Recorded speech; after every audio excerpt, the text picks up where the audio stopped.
नमस्कार, देशोन्नतीमध्ये मी ऐश्वर्या शिंदे आपलं स्वागत करते। बघूया प्रदेशच्या आजच्या टॉप 10 बातम्या। शैक्षणिक पंढरी असलेल्या पुण्यातील हाय प्रोफाईल कार दुर्घटनेमुळे समाज मन हादरून गेलाय। गरिबांचा जीव एवढा स्वस्त झालाय का? बड्या उद्योगपतींना कायद्याची भीती आहे की नाही? पोलीस प्रशासन बड्या उद्योगपतींसाठी एवढं मवाळ का? असे अनेक प्रश्न या अपघाताच्या घटनेनंतर विचारले जात आहेत। त्यानंतर राज्य सरकारही या प्रकरणी गंभीर झाले असून गृहमंत्री उपमुख्यमंत्री देवेंद्र फडणवीस पुण्यात पोहोचले आहेत। फडणवीस यांनी पुणे पोलीस आयुक्तालयात भेट देऊन पोलिसांसोबत बैठक घेतली। त्यामुळे पुण्यातील घटनेवर गृह विभाग ॲक्शन मोडमध्ये आल्याचे दिसून येते। पुण्यातील कल्याणी नगरमध्ये एका बिल्डर पुत्राने रॅश ड्रायव्हिंग करत दोघांना चिरडल्याचे प्रकरण पुणे पोलिसांनी अत्यंत निष्काळजीपणे हाताळले आहे। दारूच्या नशेत बेदरकारपणे गाडी चालवून दोघांना चिरडलेल्या मुलाला पोलिसांनी ताब्यात घेतल्यानंतर त्याची पोलीस स्टेशनमध्ये बडदास्त राखण्यात आली। गुन्हा दाखल करताना किरकोळ कलमे लावून तातडीने रात्रीच कोर्टात हजर करून जामीन मिळाला।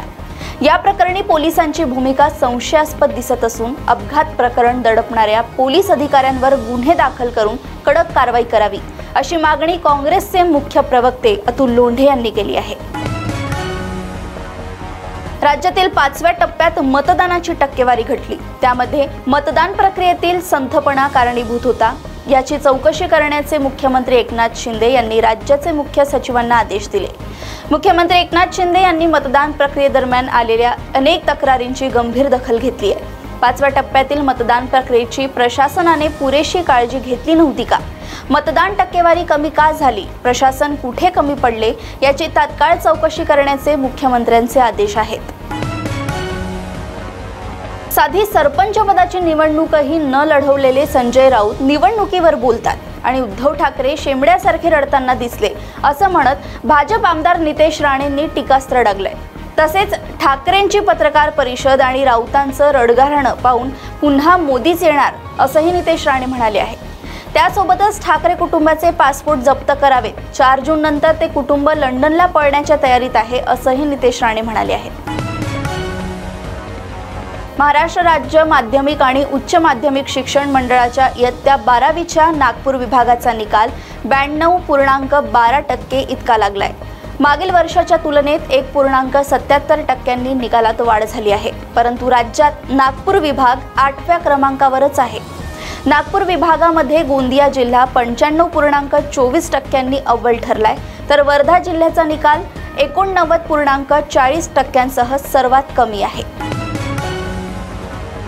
शाळेच्या तुकड्या करताना विद्यार्थ्यांच्या जातीसह याद्या प्रसिद्ध करण्यात आल्याचा संतापजनक प्रकार साताऱ्यातील निर्मला कॉन्व्हेंट स्कूलमध्ये उघडकीस आलाय।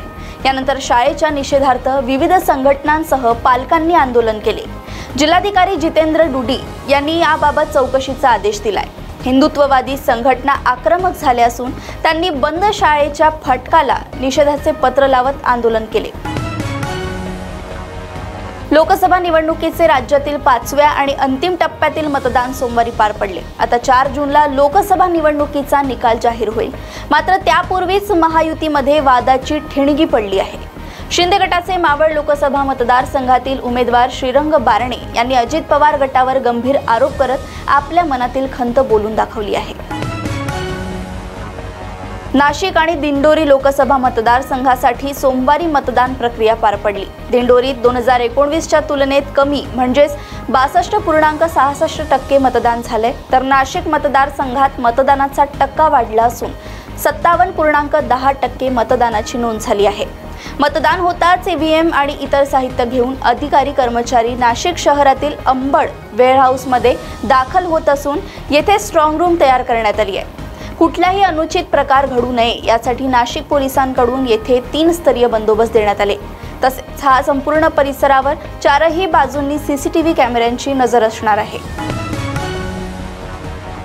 एकट्या वर्धा जिल्ह्यात 700च्या वर गावे आहेत। स्थानिक स्वराज्य संस्थेत देखील गाव विकासासाठी सरपंच हे पद महत्त्वाचे आहे, पण ग्रामपंचायतीचा कार्यकाळ संपून महिने लोटले असताना अद्याप निवडणुका झाल्या नाही। याउलट 301 ग्रामपंचायतींवर प्रशासक नेमून शासनाने गावातील सर्वसामान्य माणसाच्या अधिकारांवर घाला घातला असल्याचे बोलले जाते। आता या प्रशासकांच्या नेमणुकीला उच्च न्यायालयाच्या नागपूर खंडपीठाने स्थगिती दिली आहे। परिणामी नेमलेले प्रशासक हटवून कार्यरत असणाऱ्या समितीलाच कायम ठेवण्याची मागणी सरपंच संघटनेने केली आहे। तर या संबंधित पुढील निकाल 20 जून रोजी होणे अपेक्षित आहे।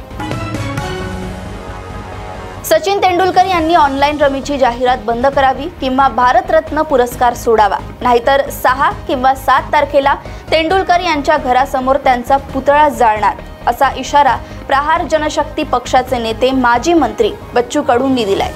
ऑनलाईन रमीच्या व्यसनातून तेंडुलकरांच्या अंगरक्षकानं आत्महत्या केल्याचा आरोप बच्चू कडूंनी केलाय। प्रदेशातील अशाच टॉप 10 बातम्या जाणून घेण्यासाठी बघत रहा देशोन्नती। आणि अजूनही तुम्ही आमच्या चॅनलला लाईक आणि सबस्क्राईब केलं नसेल तर लगेच लाईक आणि सबस्क्राईब करा आणि बघत रहा देशोन्नती। नमस्कार। ठळक घडामोडींसाठी देशोन्नती न्यूज चॅनलला सबस्क्राईब करा आणि बेल आयकॉन प्रेस करा।